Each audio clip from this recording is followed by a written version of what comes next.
bright like the morning's first rain. No stone too high can sweep her away.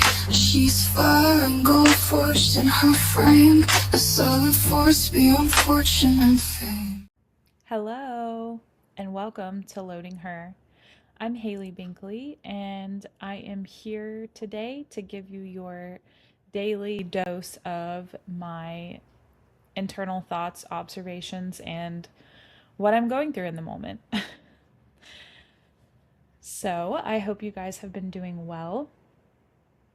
I have skipped a few weeks here and there to focus on some things going on in my life, getting used to a new norm, and trying to make my way into the real estate world. And also, it's hunting season, so I have been busy hunting with Dustin. It's a new hobby that we have and enjoy together, and it really is something special being out in nature and being amongst animals and seeing foxes and birds and all kinds of cool stuff. So, anyway, this if I miss a week, I try to give you guys 2 episodes in a week. So this week I'm going to give you guys 2 episodes. I have a guest coming on Friday. I'll probably drop the episode on Saturday. I am really excited to have this guest on, and I think you guys will really get something from her story. I think it is a reoccurring thing that a lot of us go through, some of the things that she has faced in her life, and I think that she has a really powerful story, and I'm excited to have her on and let you guys hear it from her. I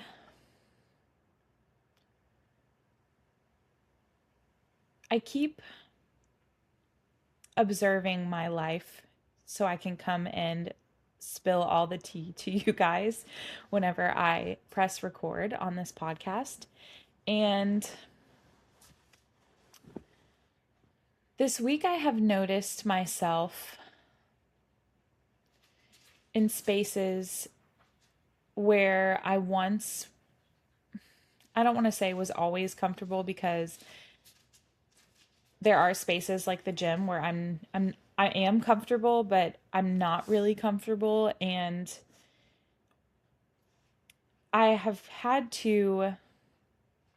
Okay, so the older I get, the more I realize that we are not the thoughts that come to our minds, which is a crazy thought if you think about it, because your thoughts are essentially what make you you, so you think, and it creates what you like and the people you surround yourself with and how you interact with people.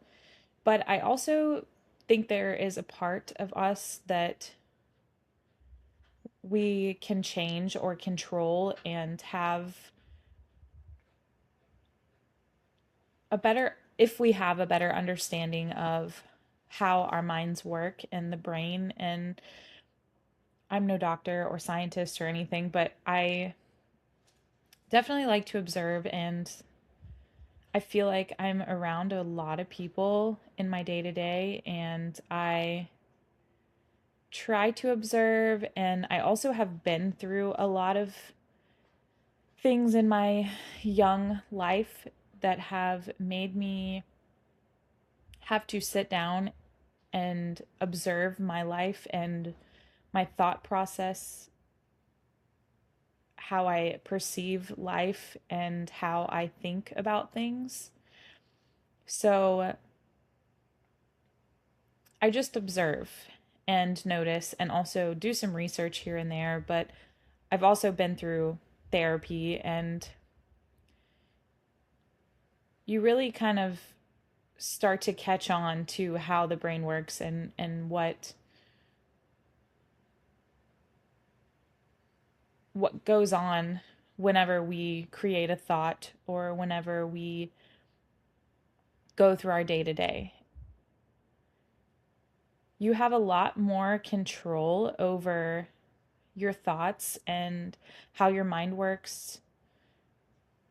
You have a lot more control over how you react than I believe that we are initially led to think that we are, depending on how you were raised or how your parents control their emotions or react to things. And I definitely think that something I've been trying to control and learn from is my thought process, my internal dialogue, my habits, because I do think that your habits are what create you into being the person that you want to be, which I spoke about on the last episode.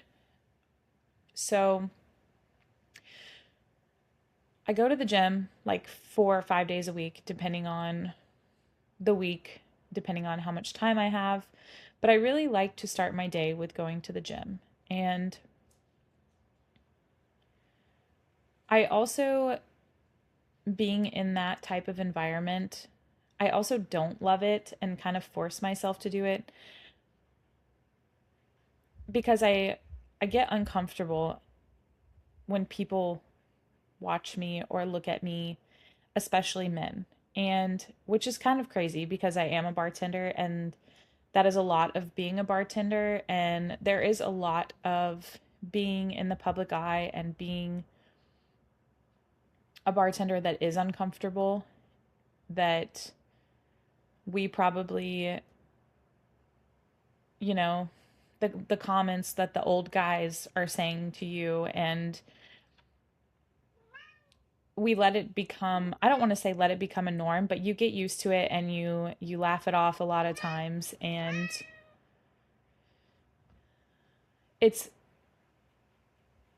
when I was younger, like when I had my first serving job, I worked at Twin Peaks. And if you don't know what Twin Peaks is, it's similar to Hooters. You dress up, they call you a performer or an entertainer and not a server or bartender. So you basically have to wear makeup. They pick your section based on these points that you get, and it's this whole thing. And I did start serving at Twin Peaks. I was 18 years old. I think I stayed there for a few years, 1 or 2 years, maybe 1 year. But I didn't know. I don't know. In my young mind, I didn't know that you could say you weren't comfortable, and you could set these boundaries with men that would come in and not offer you money for, and not even really inappropriate things, but just like hugging you and touching you and putting their arm around you, and stuff that I have learned to set that boundary pretty hard now, where I am in my life now. But through the years of being in the service industry, I mean, if you think about it, I've been in the service industry for since I was 18 years old. And with that, you learn a lot of lessons. I'm now 31. So, you know, I've learned a lot. There's been a lot of figuring out what makes me comfortable, what makes me uncomfortable, where to draw the boundary, but also, being somebody that people like and want to talk to. And I feel like I've gone through all the phases. And getting into my 30s has really changed a lot for me. And it has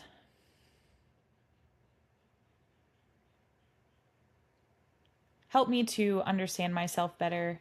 But I feel like that is kind of what our 30s are for, is your 20s, you figure out what you don't want to do, you figure out what makes you uncomfortable, and hopefully by the time you get to your 30s, you have established some sense of self, and you realize what's important to you and what you're looking for from your life. So, being in my 31st year of life, I realized, well, actually, after I was attacked in 2017, which I shared with you guys somewhat of my story, which, one day I will dive deeper into everything, but I'm just, not there yet, so we'll get there. Maybe I'll have somebody interview me one day, I don't know. But in my after I was attacked, I realized I don't like people touching me. People that I don't love, people that don't deserve, I don't want to say deserve to touch me, but like I mean that. People that don't deserve to touch me. I think that energy is transferred through touch.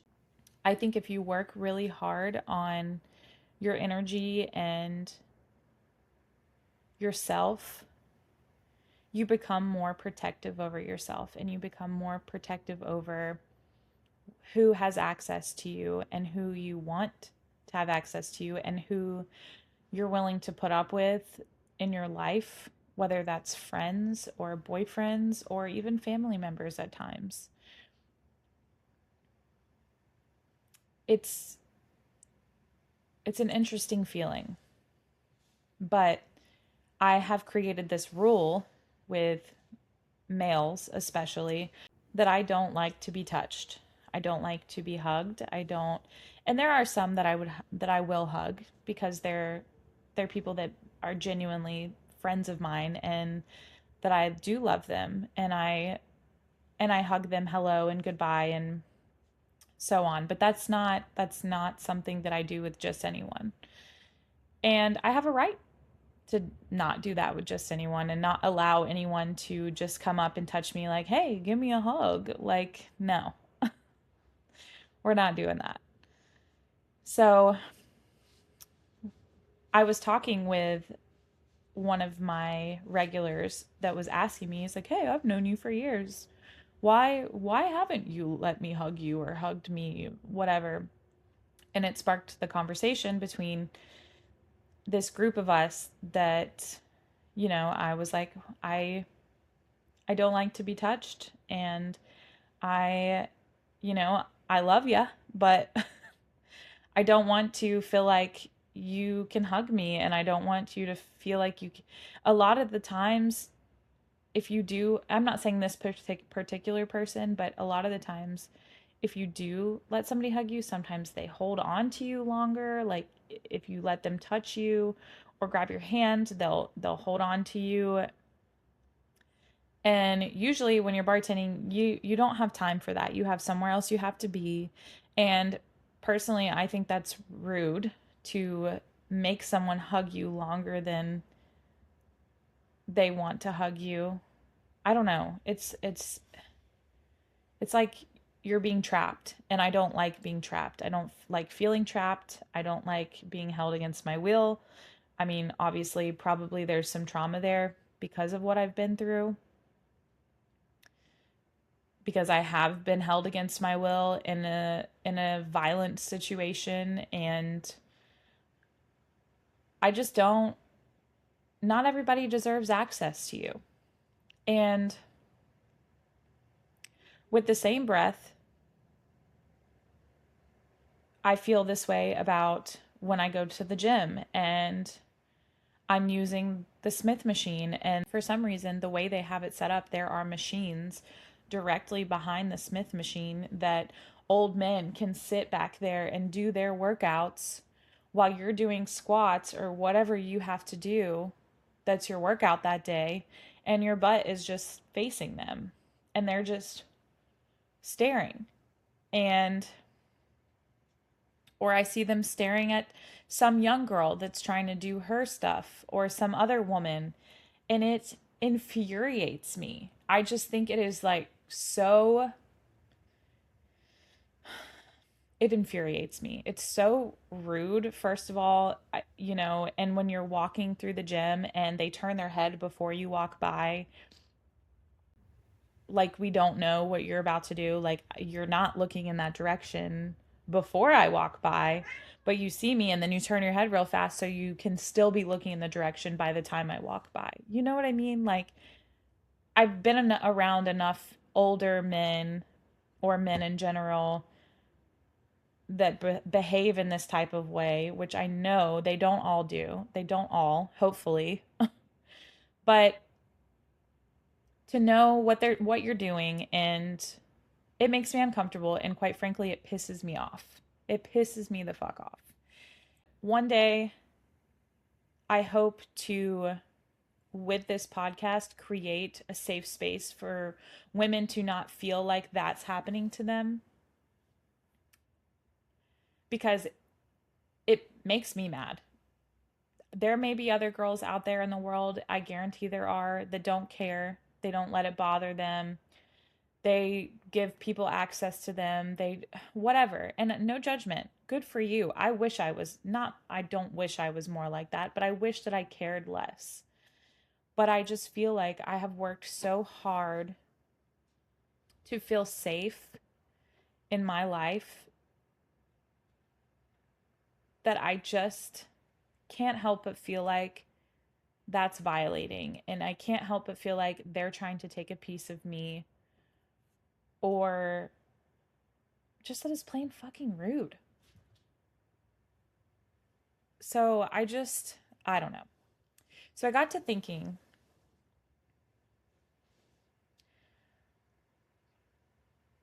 what is the difference between being rude as a woman who has these boundaries and they have these standards for themselves and what they're willing to deal with, and what is the difference between protecting yourself and your space and your energy and all that?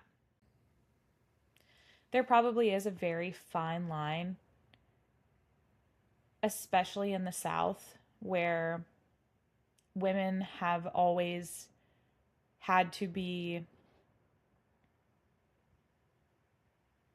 I don't want to say, we've always had to be somewhat submissive or agreeable or polite. And if you aren't like that, you're intimidating or you're scary or you're whatever, which isn't necessarily a bad thing, because you have a standard for what you're willing to put up with and you have a standard for what people can do to you. I'm sure if any of these men or people that think that, and it's not just men, it is also women, there are some women that I don't give access to me, that I have decided are not people that I want in my life. And there are people that women that I don't want to hug me. So it goes both ways. It's really just humans in general. More and more in my everyday life, I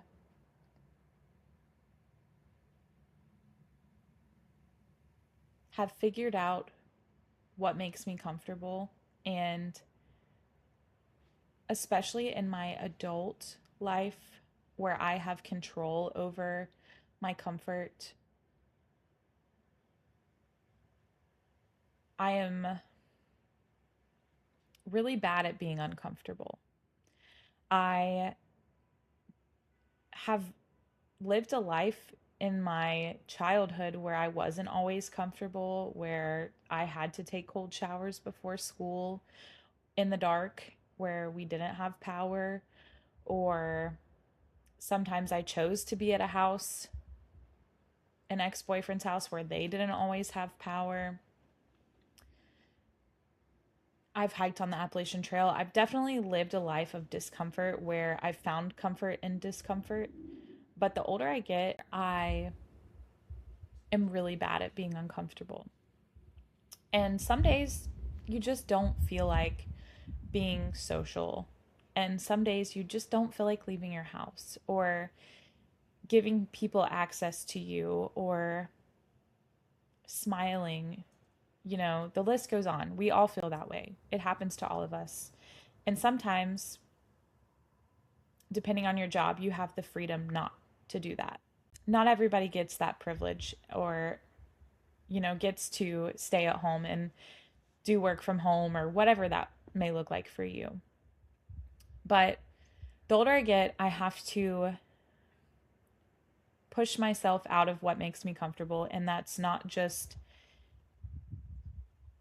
by starting new jobs or, speaking my heart out on this podcast where for anybody to listen, whoever is listening. I don't know who's listening. People that hate me probably are listening. People that I once was friends with are probably listening. Who knows? I really have no idea. So it definitely takes vulnerability, but I'm still doing it in the comfort of my home. And when I'm out in the world, some days I just don't feel like being out in the world. So when I am in a situation like that, my thoughts tend to get away from me sometimes. They say mean things about other people or mean things about me, or they're like, let's go home. Let's just get the fuck out of here. Why isn't this fucking person driving faster? Whatever it is. My mind can be pissy sometimes. So I've been trying to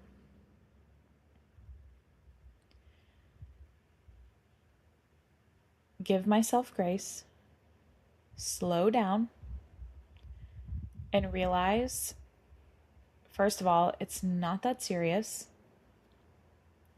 It's not forever. And I'm not my thoughts. I'm not the things that come to my mind all the time. Thoughts can come to your mind and go away and not mean anything to you and not make you feel emotional.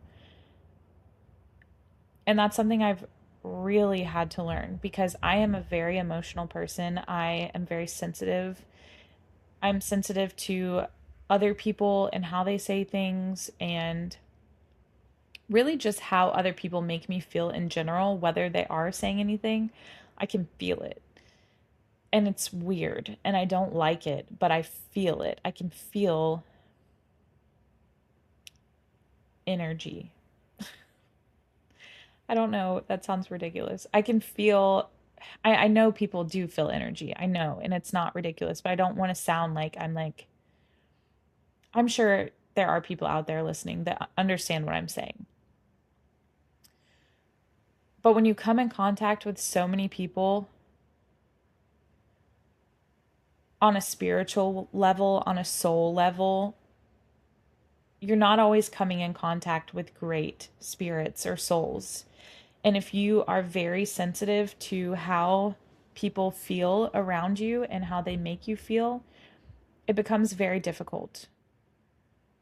I've had to sometimes wear earplugs at work to feel less overstimulated or less attached to the room that I'm in. Sometimes when I go grocery shopping, I'll wear my AirPods and not listen to anything, and it just feels safer to me. Not having so much access to the environment around me, especially because you don't have control over the sounds that could possibly happen around you. I'm very sensitive to sounds, and I do think that is a PTSD thing.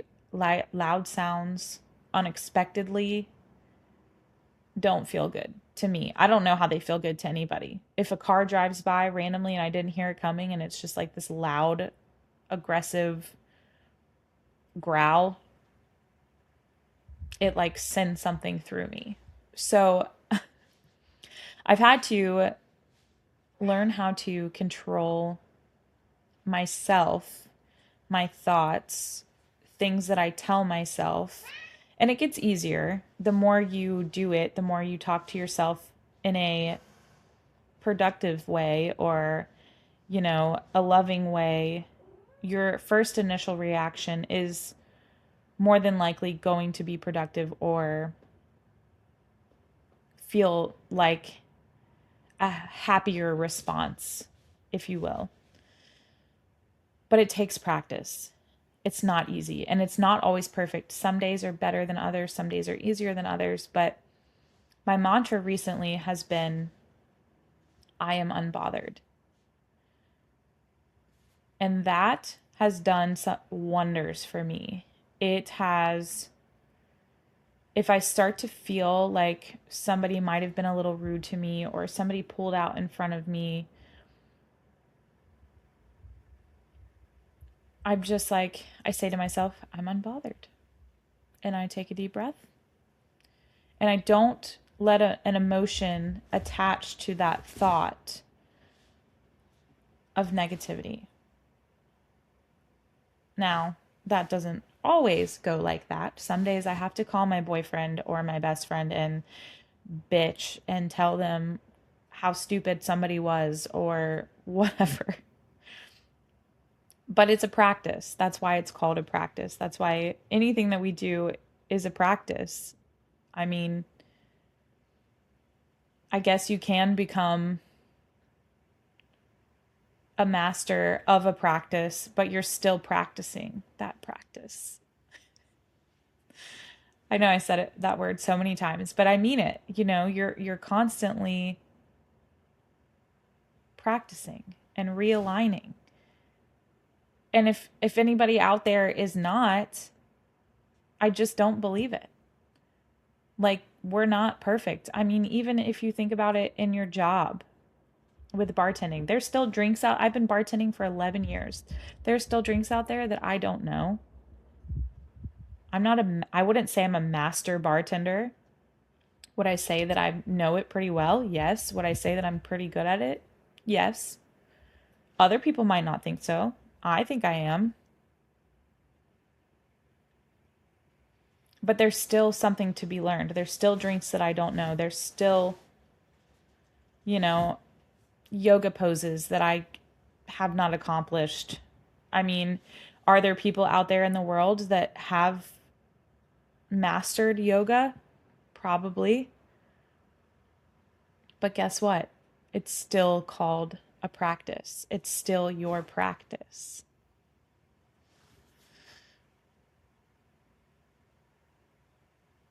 Somebody with perfectionism issues, like myself, it's a hard pill to swallow because I, through lots of therapy, have come to the conclusion that I have a perfectionism issue. I struggle to, when I'm not perfect, even though, I mean, perfect, what is perfect? I mean, it's relative, you know? What is perfect to me is probably not what's perfect to somebody else. But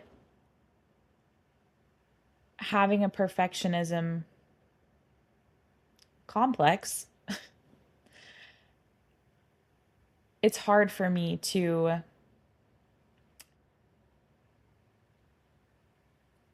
I don't want to say it's hard for me to practice because it's not hard for me to practice, but it's hard for me to, you know, when there is something that I notice that I need to work on, I'll admit it. I definitely will admit it because I notice it because I'm observing everything that I'm doing constantly and how I don't know.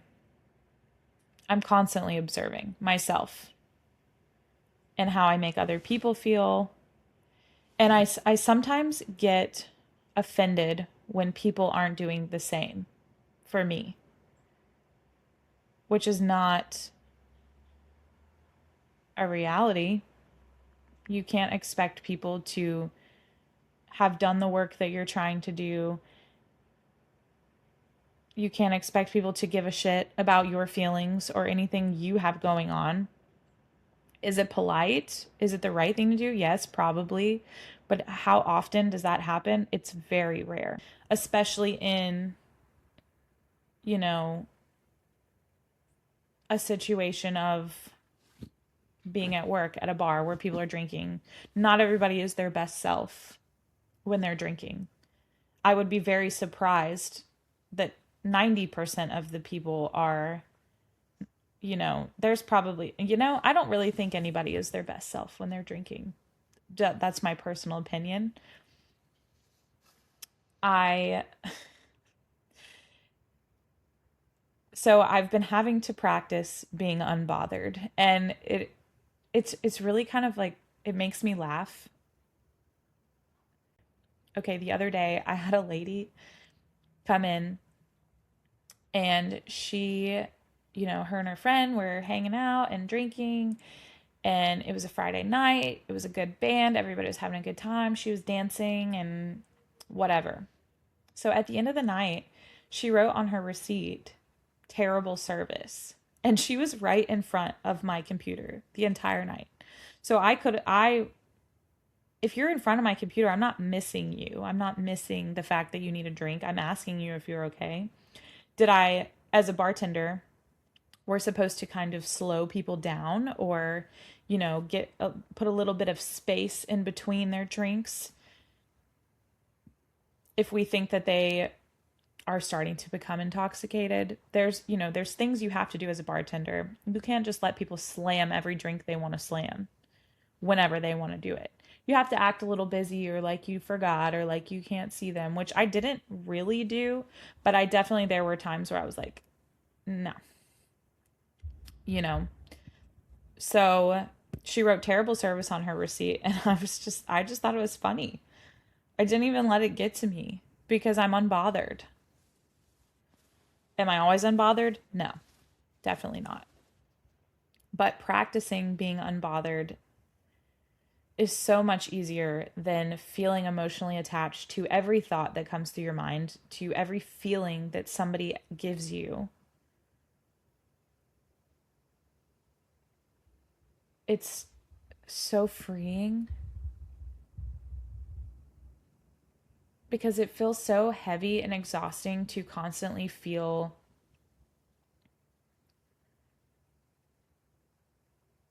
embarrassment or anger or resentment, or I don't know.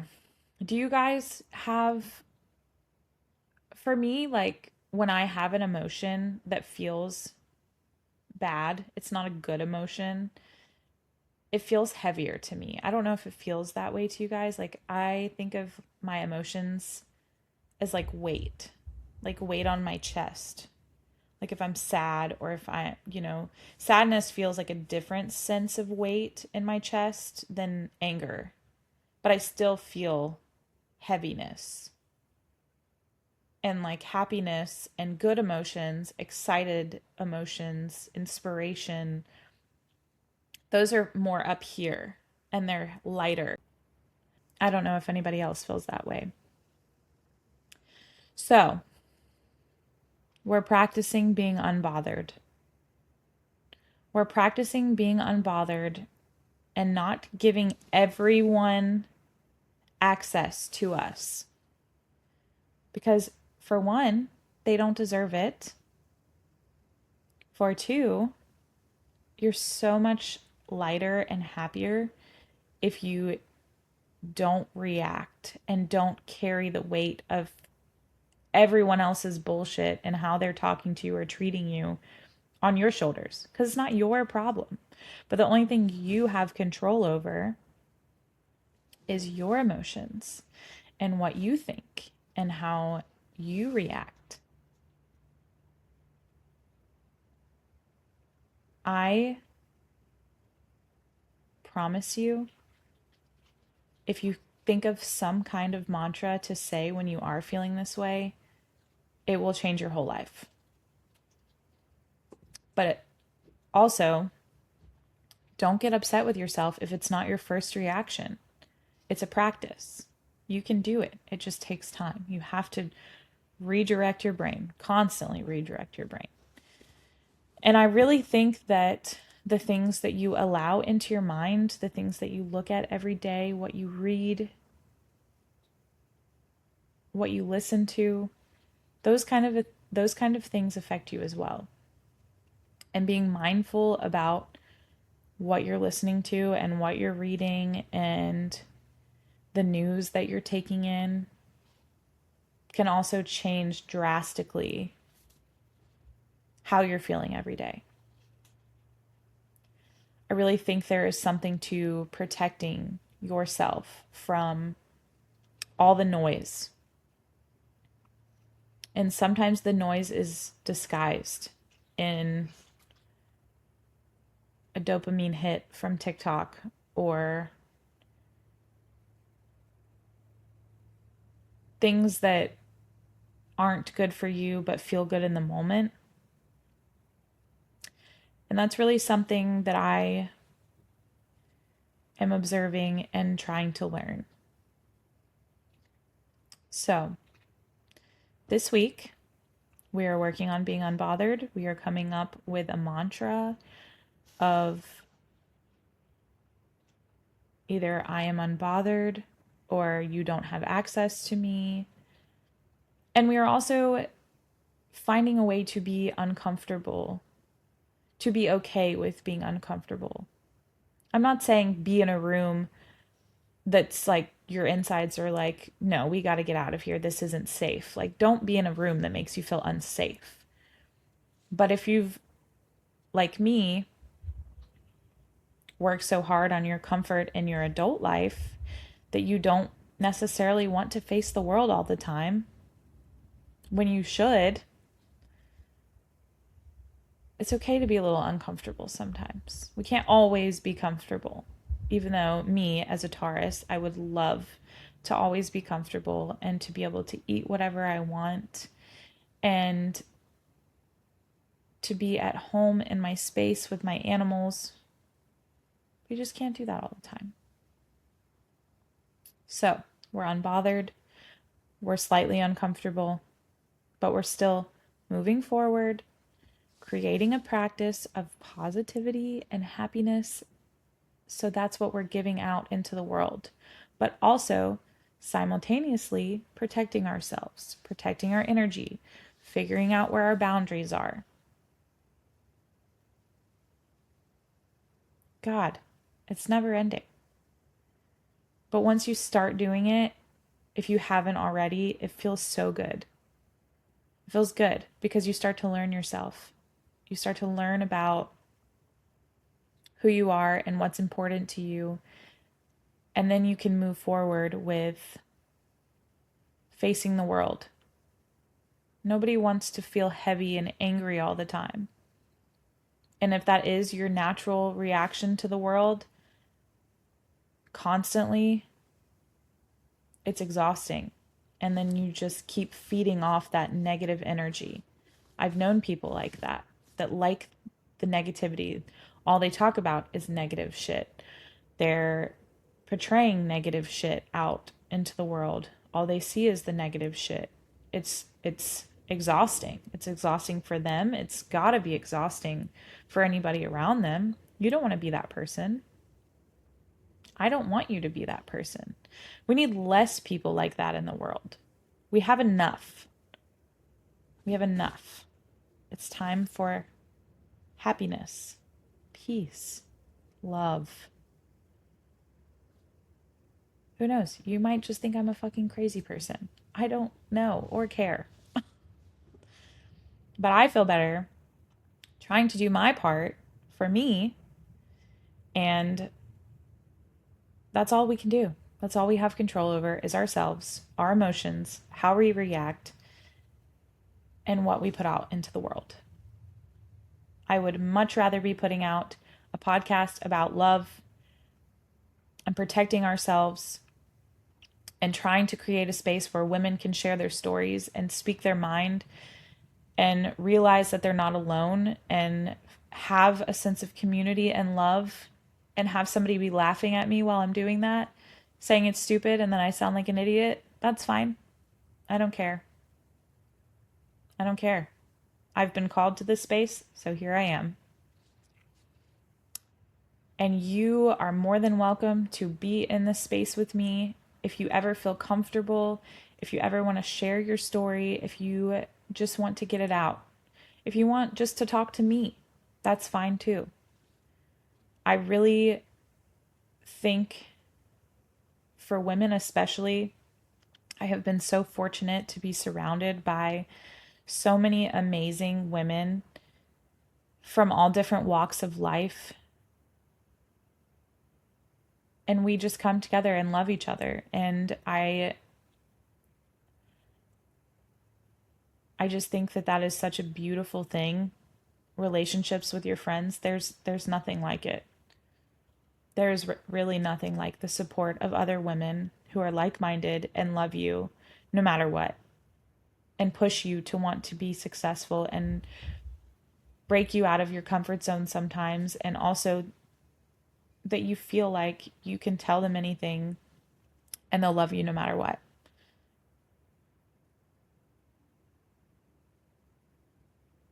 And any person that doesn't have that, I hope and pray that you do find it. And if you want to find it here with us, welcome. You're welcome. Come on in. I really appreciate you guys listening to me today. I will hopefully be posting this episode in the next day or so. Today is Tuesday. I will also be posting a second episode this week with one of my good friends. And if you have any questions, please email me at loading.herpodcast@gmail.com. I have merch at loadingherpodcast.com. You guys should check it out. If you have any requests for any kind of merch that you're looking for, something that seems like I should have, let me know. If you just want to tell me that you think the podcast is stupid, let me know. Put it in the comments. I don't care. I like the interaction. I like to know you guys are listening, that you're here. And I really appreciate all the support and the love that I have received through this. I want to say experiment because it still feels like an experiment to me. But I feel the love and I feel the support. And I cannot wait to continue creating a safe space for all of us to be ourselves and to love each other and to share our stories. And I really love you guys. So I am Haley Binkley, and this is Loading Her Podcast. We'll talk soon, guys. Bye.